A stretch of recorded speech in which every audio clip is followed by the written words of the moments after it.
kita punya masalah dalam hal jumlah mata kuliah untuk sarjana. Yang kedua, mata kuliah itu sering bukan mata kuliah yang sifatnya apa ya, menjurus kepada jurusan yang dipilih oleh mahasiswa kita, terlalu membuat melebar.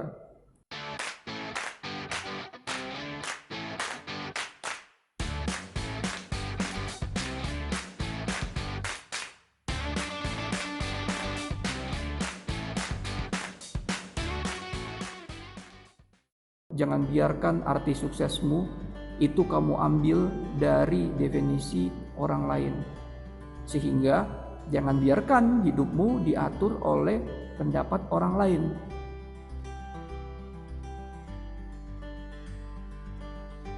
Baik teman-teman, adapun mindset ketiga yang gue anggap keliru adalah seperti ini maksud gue. Jadi tidak ada satu orang pun yang bisa mahir dalam segala hal, ya. Jadi di luar sana kita akan sangat dihargai ketika kita memiliki keunikannya. Tapi bayangkan ada begitu banyak mata kuliah di kampus-kampus, justru berharap mahasiswanya bisa mendapatkan nilai tinggi semuanya. Ya, jadi gue di poin ini sebenarnya sangat merasa kayak mahasiswa itu sayang banget kalau dia punya kapasitas kepintaran akal 100, ada misalnya 5 mata kuliah yang harus dia kuasai. Dengan mindset seperti ini, berarti mahasiswa itu pada akhirnya bisa dibilang 100 ya dibagi 5 gitu loh. Jadi dapatnya satu mata kuliah itu dia punya kemampuan 20 saja ukurannya, ya. Padahal kalau menurut pendapat gue lebih senang sama mahasiswa yang justru dia punya satu mata kuliah nilainya 90 atau 95, yang lainnya dia rendah nggak masalah, ya. Dengan cara seperti itu dia punya keunikan yang tidak dimiliki sama teman-temannya, dia punya strength gitu loh, ya. Kita kan di kampus tuh wah gila, ilmu SWOT itu kayaknya dari zaman kapanpun itu terus yang masih tetap dipelajari kan. Nah itulah pentingnya strength itu, dia strengthnya 95 dalam satu mata kuliah tertentu, tapi yang lainnya dia rendah, ya nggak masalah. Daripada kita mendorong mahasiswa untuk bisa menguasai banyak mata kuliah untuk mendapatkan setiap mata kuliah nilai-nilai tinggi, yang pada akhirnya mereka hanya menguasai di permukaannya saja, ya. Dan itu menimbulkan kebingungan buat perusahaan-perusahaan ketika mereka mencoba untuk melamar pekerjaan.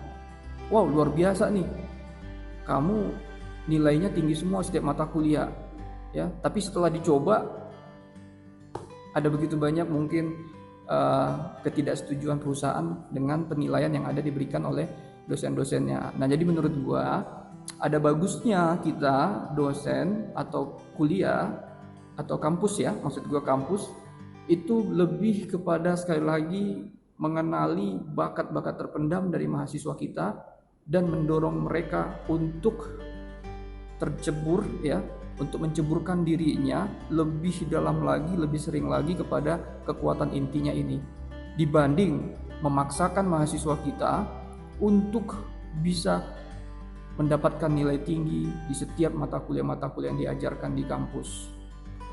Nah, pesan ini sebenarnya gue bukan bermaksud bahwa gue gak suka sama mahasiswa yang pintar gitu.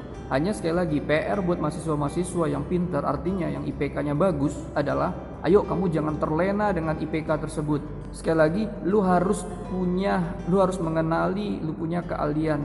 Lu harus mengenali bahwa ada satu talenta yang disediakan Tuhan, yang diberikan Tuhan, dan itu hanya lu saja yang miliki dan tidak orang lain miliki. Nah, harusnya lu lebih fokus ke sana, lu lebih pada bagaimana setiap harinya lu harus bisa memupuk, lu harus bisa melatih supaya kekuatan inti lu ini akan membawa lu kepada kesuksesan ke depannya. Nah, jadi buat teman-teman yang sekarang IPK-nya rendah juga jangan berkecil hati gitu loh. Nah, sama seperti kayak postingan-postingan video gua sebelum-sebelumnya, sekali lagi lu harus tetap fokus kepada yang menjadi keahlian inti lu. Jadi sekali lagi jangan takut ketika lu punya nilai yang lebih rendah dari teman-teman lu yang lainnya, karena menurut pendapat gua yang penting lu harus punya satu saja keahlian inti lu. Disitulah lu benar-benar setiap harinya harus belajar bagaimana untuk bisa meningkatkan lu punya keahlian, entah itu dari buku, entah itu dari video, entah itu langsung ketemu sama orang, ya. Yang pasti dalam 1 kali 24 jam lu harus punya kemajuan terhadap keahlian inti lu. Kalau lu punya nilai yang rendah di mata kuliah lainnya, udah jangan terlalu kecewa di sana. Percaya saja, satu keahlian saja bisa membawa lu kepada kesuksesan yang besar. Nah, contohnya aja kita kalau bicara restoran cepat saji gitu ya. KFC itu dikenal karena dia punya jargon yang kuat, yaitu jagonya ayam. Jadi kekuatan ayamnya itu menjadi kekuatan tersendiri buat dirinya gitu loh. Nah, kita lari ke McDonald gitu. McDonald itu makanya dia punya simbol ada huruf M seperti itu ya. Karena memang itu sebenarnya adalah dia mau bilang dia punya kentang yang jago punya gitu loh. Dia punya kentang yang enak dibandingkan dengan restoran cepat saji lainnya. Ya, beda lagi dengan Burger King, BK gitu ya. BK itu justru dia memilih positioning yang berbeda tersendiri, bahwa dia mau masuk di segmen atau di kategori dia punya daging itu dipanggang, di bake. Ya, jadi di luar sana itu diajarkan bagaimana kita mempunyai kelebihan, keunikan, kekuatan tersendiri. Itu yang gue sebut dari tadi, kekuatan inti kita. Sementara di kampus justru aneh gitu loh. Kita sudah SD, SMP, SMA, harusnya menurut mindset gue mata kuliah itu harusnya lebih mengkerucut lagi, tapi justru dihajar tuh S1 sampai 144 SKS. Ya, makin banyak dan mata kuliahnya pun makin melebar. Ada mata kuliah yang menurut gue tak perlu ada tapi wajib ada. Yang sepengetahuan gue lagi itu harus titipan dari pemerintah katanya. Gue nggak tahu itu kebenarannya seperti apa karena gue nggak di manajemen lagi. Tapi menurut gue kita punya masalah dalam hal jumlah mata kuliah untuk sarjana. Yang kedua, mata kuliah itu sering bukan mata kuliah yang sifatnya apa ya, menjurus kepada jurusan yang dipilih oleh mahasiswa kita, terlalu membuat melebar. Ya, ada lebih baiknya kita mungkin bisa berdiskusi lagi untuk bisa menentukan mata kuliah yang seperti apa yang harusnya yang dibutuhkan oleh mahasiswa kita, bukan justru yang diinginkan oleh kampus. Jadi fokusnya lebih kepada output si mahasiswanya, bukan kepada apa yang dianggap benar dan baik hanya oleh kampus saja. Jadi itu saja menurut gua 3 mindset teman-teman. Semoga ini bermanfaat.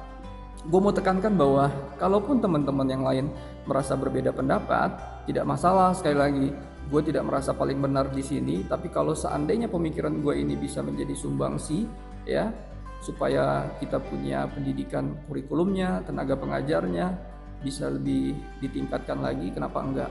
Ya, jadi gue berharap pemikiran gue ini bisa memberikan kontribusi yang baik buat pendidikan kita, terutama dunia perkuliahan. Nah, baik, itu aja teman-teman 3 mindset yang menurut gue keliru yang perlu diperbaiki dalam dunia perkuliahan atau pendidikan kita. Yang pastinya sebenarnya masih banyak mindset yang perlu sama-sama kita discuss ya, perlu kita analisa lagi. Tapi menurut gue itu dulu untuk saat ini. Nanti kedepannya mungkin gue akan coba memberikan video-video lainnya tentang mindset yang ya, ada juga memang mindset yang positif ya, yang perlu terus dipertahankan dan ditingkatkan. Tapi gue mau mulai dengan yang perlu kita benahi dulu. Semoga pendidikan kita lebih bagus. Semoga juga mahasiswa atau lulusan-lulusan kita menjadi generasi-generasi yang lebih membuat bangsa ini menjadi bangsa yang besar, negara yang lebih berkembang lagi ke depannya. Baik teman-teman, itu saja. Jangan lupa subrek. Jangan lupa subscribe, like, dan komen. Thank you very big and God bless you all.